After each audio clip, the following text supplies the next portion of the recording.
Emily here, and guess you're here to be along for the road. That's the channel name. So today I'm gonna be doing a quick pregnancy update because those are fun for YouTube. But I guess the difference that I'll have on it is kind of just relating back to disability and my condition. That's kind of my goal here, especially on this channel, is just kind of connecting it back to disability and my experience.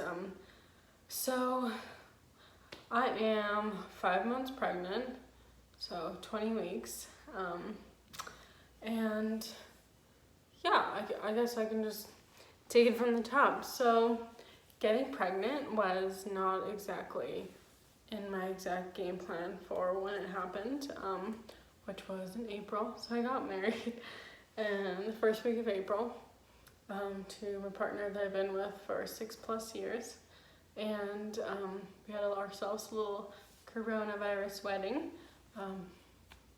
and then found out we were pregnant 4 weeks later. That was a cool surprise, and you know, it was shocking, but we took it in stride. We were like, yeah, we got this, we can do this, we'll figure it out, because we knew we were prepared, or like, you know, we both had educations, we have jobs, you know, we were figuring that out, and so we felt confident that we could figure it out, and yeah, we could take it pregnancy on, we could do this, we could be parents.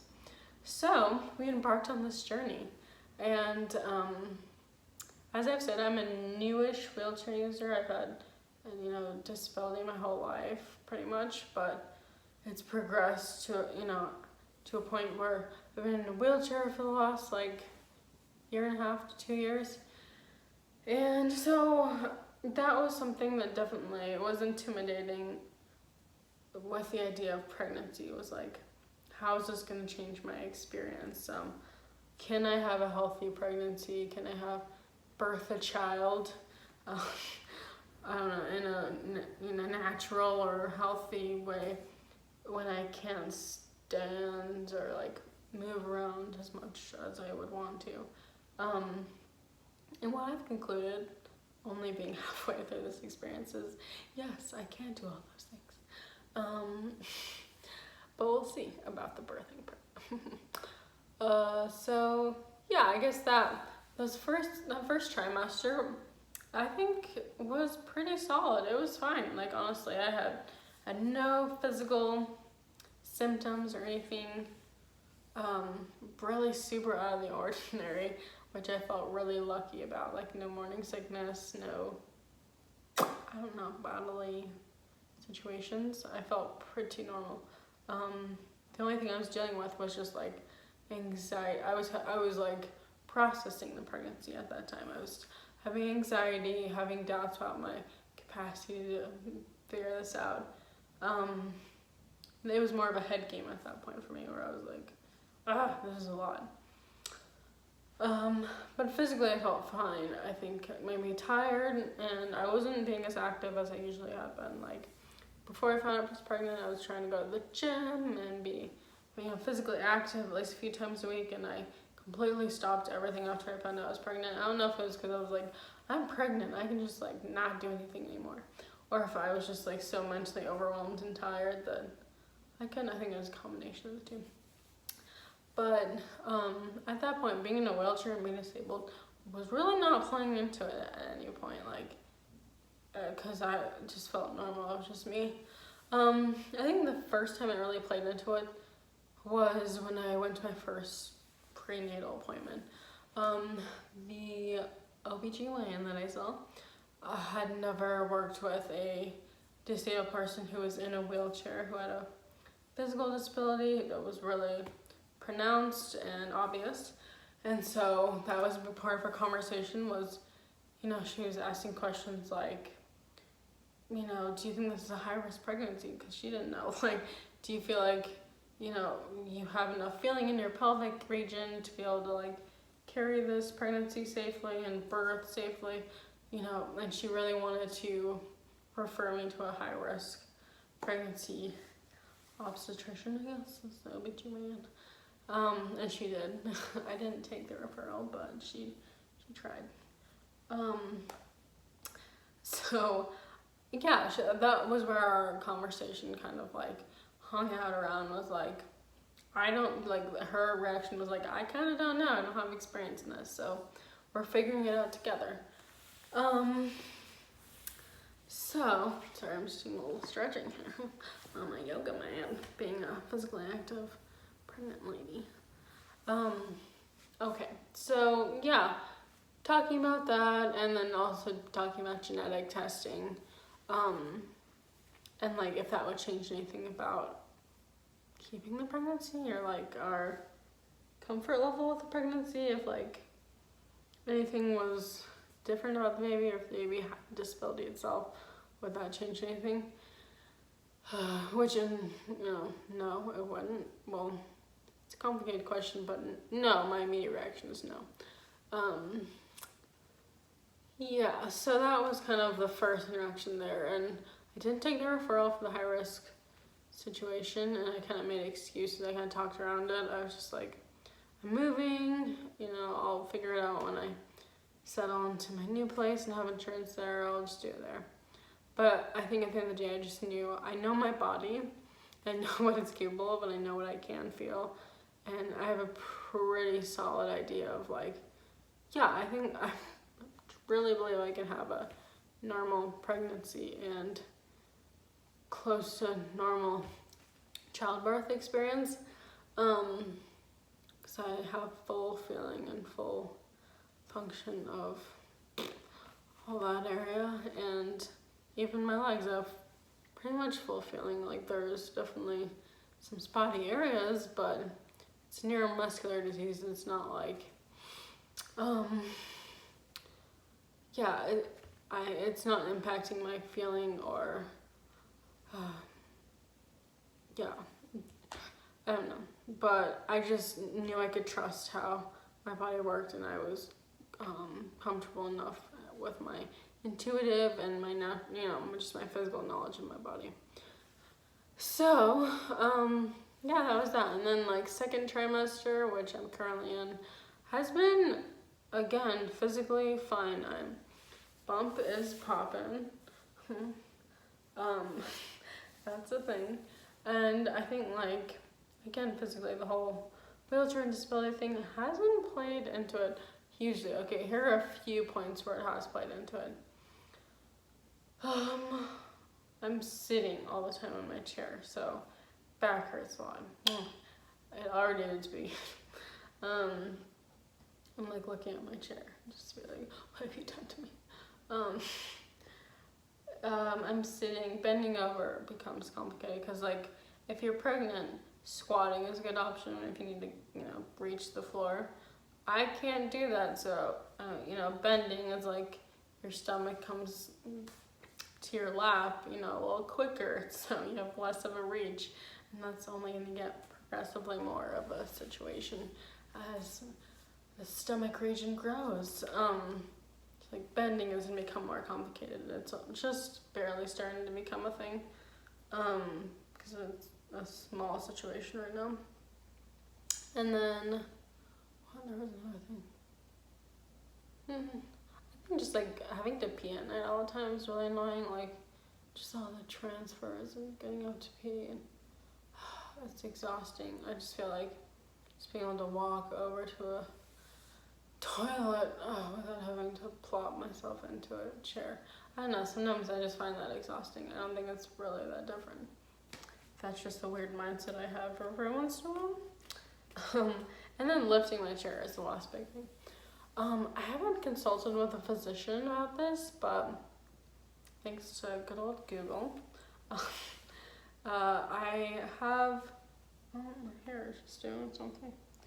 I have been like thinking about, mainly because my mom asked me, she was like, so are you supposed to be lifting your chair? Because I load it into my car, I take off the wheels and load the chair into the passenger side of the car, so physically lifting that from the ground over myself. And I don't fully know. I'm gonna have to check that out. But as of now, I've still lifted it a few times and loaded it myself. I'm not going out much because of COVID and being at home all the time. So I'm not, maybe like once a week or once every other week I'm going out myself to run an errand. And the last time I did was like last week and it went fine. I was able to let it, I can definitely tell when my stomach gets bigger, it's gonna be hard to get the chair around myself, like the space between the steering wheel and my stomach will shorten, and I won't be able to push the seat back any further. I think I can finagle that though, like just going back more, like even though you can't like go back, you can like, I can go back.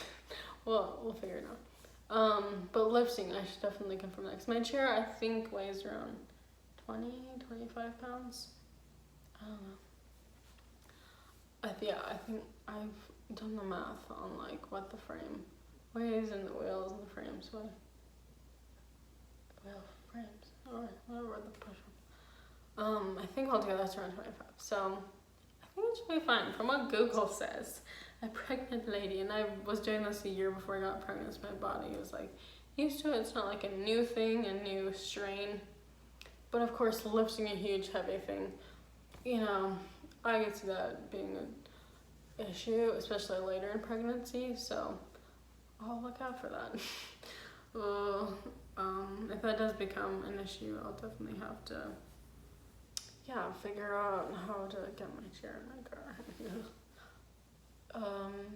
Okay, but any other things? I guess the only other things are like social things, like other people's reactions to pregnancy and just comments about like, oh, how are you gonna do this? How are you gonna take care of a baby? Like one person made a comment, like my mom making comments about like, so how are you gonna, I don't know. My mom is fine. She's super supportive and super great, but just like asking a lot about like lifting the chair and like, can you do it?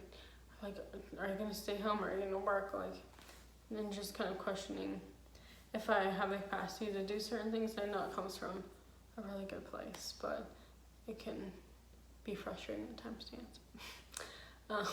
But someone else has asked like, how can you push your chair?